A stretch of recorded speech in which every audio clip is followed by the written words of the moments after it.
Po, Najada më trego. 27 vjeç, mësova që jam fëmijë adoptuar edhe i them nënës time biologjike. Faleminderit shumë që më braktise. Isha 29 vjeç kur mësova që prindrit e mi nuk ishin prindrit e mi të vërtet. Sekretin që më kishin mbajtur gjithë jetën, ma zbuloi rastësisht nusja e Xhaxhait. Për mua ishte një shok psikologjik. Deri në atë moment nuk kisha dyshuar asgjë. Atë ditë bëra një shëtitje të gjatë dhe vetëm qaja. Telefonova bashkëshortin dhe i thash, unë nuk e di kush jam. Nënës që më rriti nuk i rash kurrë në sy. Madje nisa të pendohem që i kam ngritur zërin ndonjëherë për tekat e mia si fëmijë. Vendosa të kërkoj rrënjët e mia dhe zbulova që nëna ime biologjike më kishte braktisur 10 ditësh në maternitet. Mësova që kisha edhe një motrë 1 vit më të madhe. Paka shumë edhe ajo kishte pasur të njëjtin fat si unë. 2-3 vite më parë njoha nënën biologjike. Takimi me të ishte si takimi me një të huaj. Prej saj nuk e kuptova dot kurrë arsyen pse më braktisi. Por, ndër të tjera i thash, faleminderit që më solli në jetë dhe faleminderit që më braktise.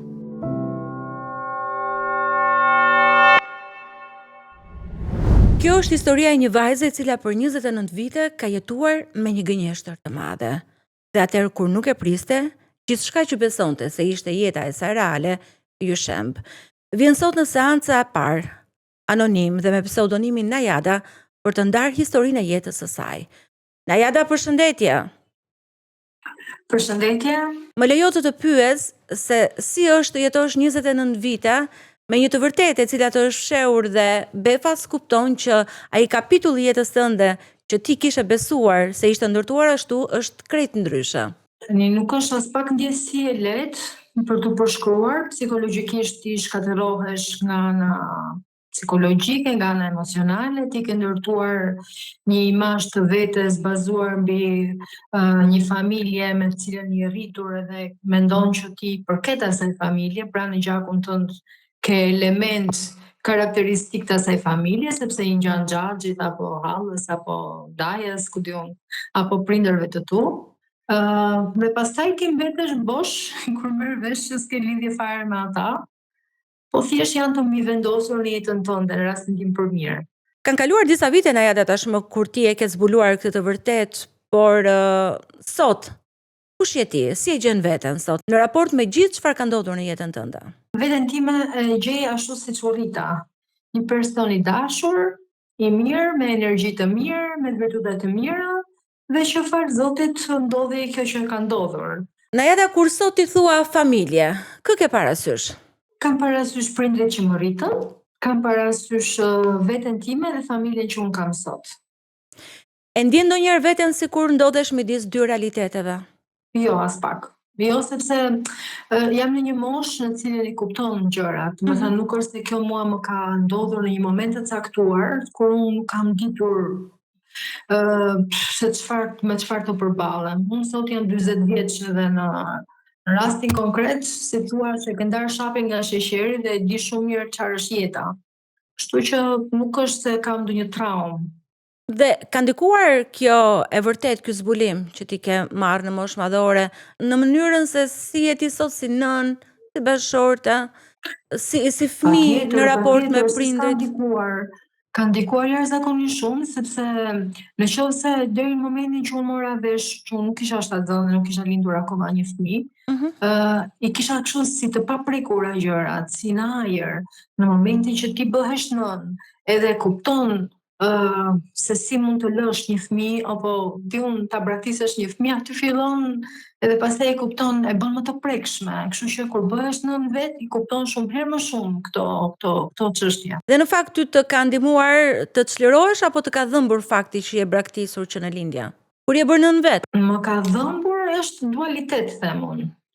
Herë të dhëmb kur e kujton, kur fillon me atë nostalgjinë dhe gjërat me emocionet, dhe herë pastaj herë tjera ti bësh e fort dhe shikon që kështu është jeta fundi, varet se të vjen.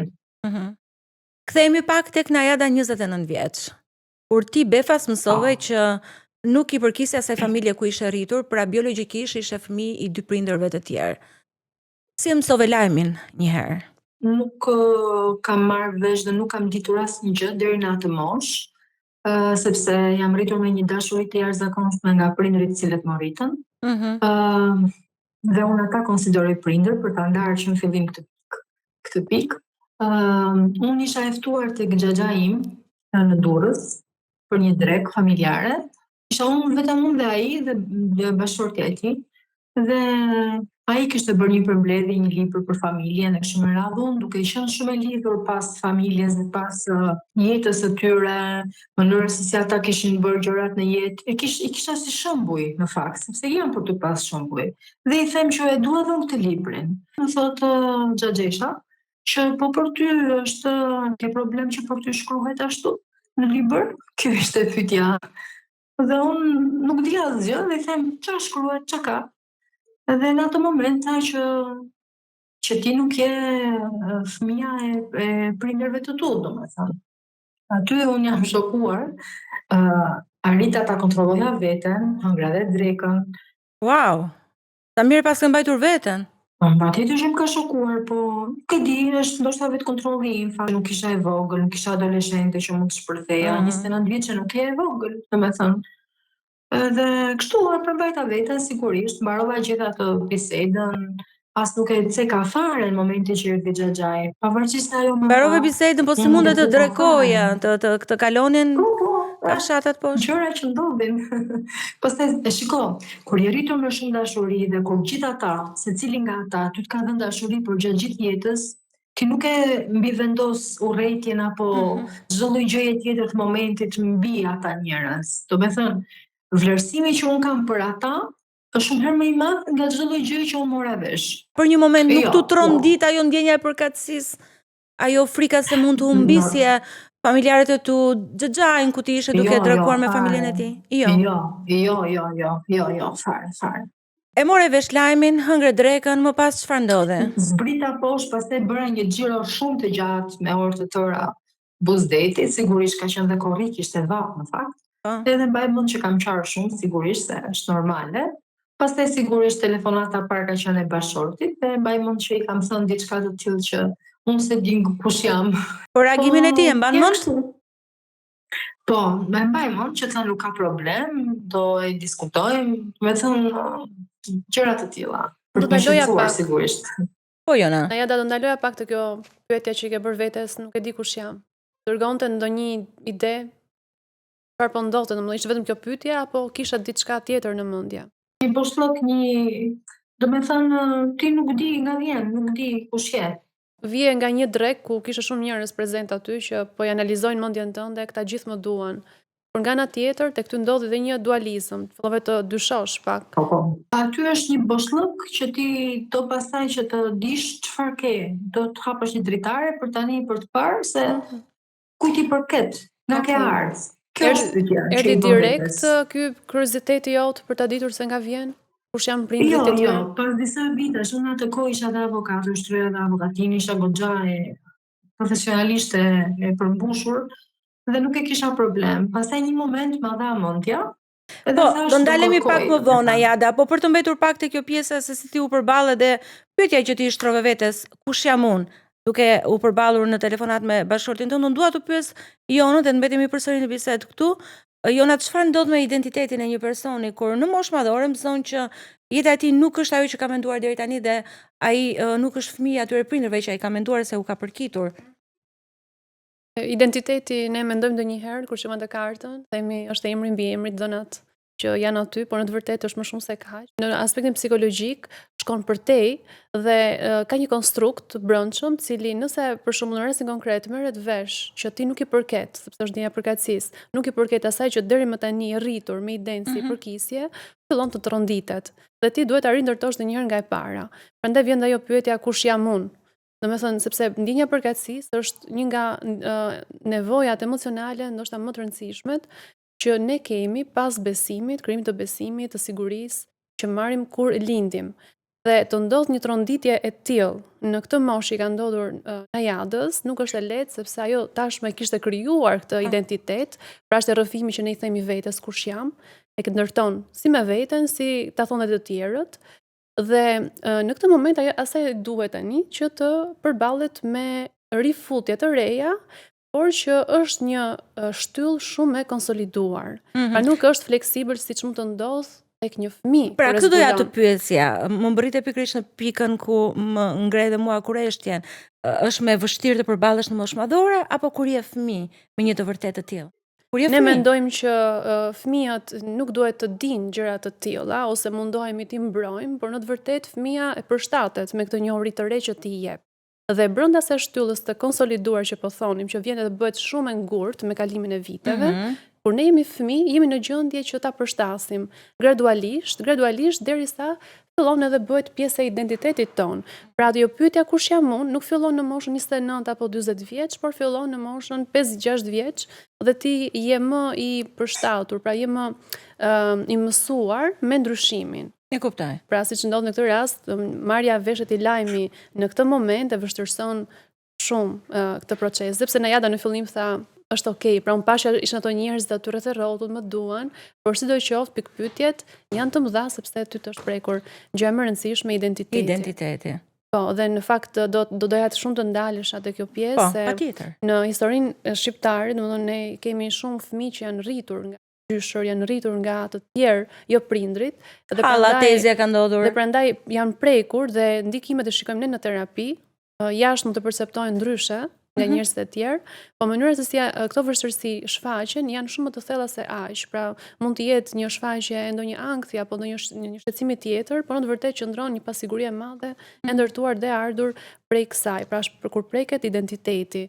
Dhe gjëja tjetër do e thoja është edhe për pjesën e teorisë zhvillimit, që është një psikolog që i ka dedikuar gjithë punën e tij vetëm kësaj gjëje, kësaj çështje, që numëron stadet tona dhe shikon se si ne avancojmë nëpër to. Dhe është një stad që i përket moshës të fëmijërisë apo të adoleshencës, që është akoma kur ndodh përmbyllja e identitetit, deri në moshën le themi të mesme ose të re, kur futemi në moshën e madhore, dhe ndodh kjo pjesa ku ne kemi filluar ta mbërthejmë mirë se kush jemi. Dhe prandaj është e vështirë për Najadën që ta rifilloj sepse është krijuar, pra ka kaluar atë fazën. Është deri në të 20-ta. Është se të shkunden themelet e një kështjelle, që ti ke besuar se ke ndërtuar një kështjellë. Pikërisht. Pra ne ta mendojmë veten tonë. Kur kemi qenë adoleshentë, si kemi filluar të mendojmë për veten, të njohim atë, të japim disa cilësive të tonë, ndoshta mund të kenë qenë negative, por janë pjesë e procesit. Pra ti zbërtoj me kalimin e kohës. Kur ndodh kjo tronditja, fillon tani ta bësh nga fillimi gjithë punën që ti ke kaluar në ato stade të fëmijërisë, adoleshencës edhe të moshës së madhore që sapo ti je futur tashmë. Prandaj është një tronditje jo e lehtë për t'u kaluar. Megjithatë më bën shumë përshtypje Jona fakti që Najada këtë lajm të vërtetë që e ka zbuluar në moshë madhore ka zgjedhur të mos ta përballë me nënën e saj adoptive, sepse babain e kishte humbur në moshën 10 vjeçare, babain e familjes adoptive. Najada dua të pyes ty, pse zgjodhe që asnjëherë të mos i biesh në sy nënës që të rriti për këtë fakt? Për vetë faktin se e para kur rritesh me shumë dashuri, me shumë përkushtim, me shumë vetmohim, e për shkak vetë moshës që ajo ka tashmë, çfarë vlere do të kishte nëse unë do t'i bëja asaj pyetja apo do shkoja me atë furishëm për t'i kërkuar llogarinë në thonjza kush isha unë e para. Dhe dyta, për vetë faktin se duke qenë madhore, duke patur dhe që siç isha profesion avokate, e kisha shumë kollaj t'i bëja vetë gjërat, pa përfshirë askënd dhe pa lënduar askënd. Çfarë do më sillte mua? Kjo ishte pyetja që i bëra vetes. Çfarë do më sillte mua kjo gjë dhe çfarë do pësonte?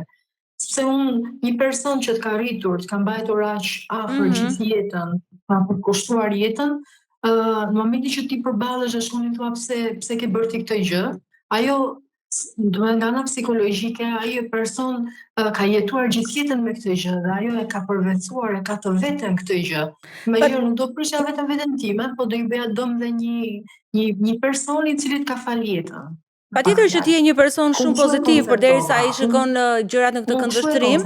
Po, dhe duket që je rritur me shumë dashuri në atë familje, për faktin se e tregon edhe për mënyrën se si ti ke zgjedhur të qasesh ndaj kësaj historie, por dua të pyes raporti i ndjenjave, dashuria. Përkundrazi, nëse një fëmijë do të jetë mirënjohës prindit të vet që e ka prind, një person i tillë në këto kushte jo një herë ti je mirënjohje në jetë të jetëve, shumë herë më shumë se sa një prej së fund të ditës kur bësh prind ke një fëmijë, je i detyruar, ke të drejta detyrime ndaj atij fëmije.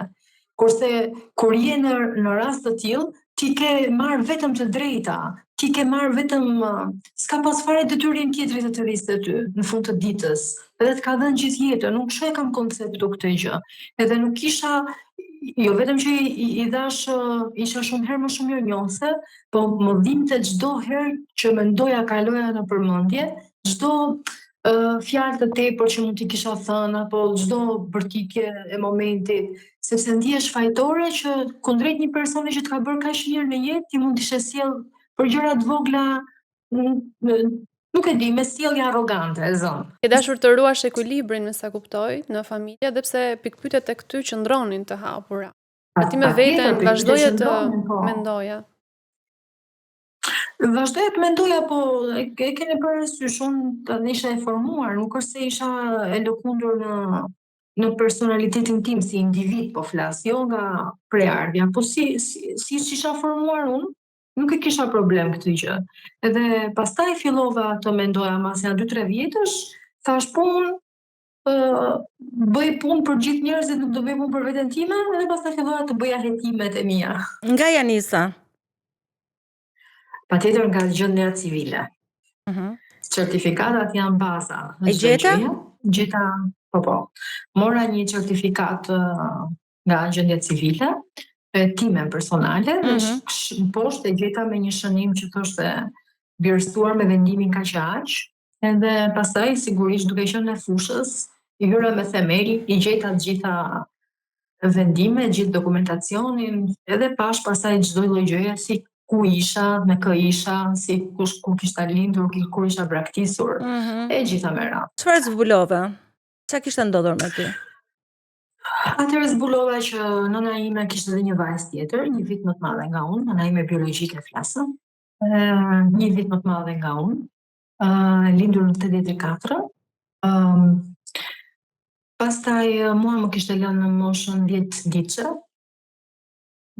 në maternitet, dhe kaq, nga aty ka filluar jeta ime dhe pas 6 nuk e di, domethënë çfarë ka ndodhur nga 10 vjeçë deri në 6-7 muajshe, sigurisht nuk di gjë fare.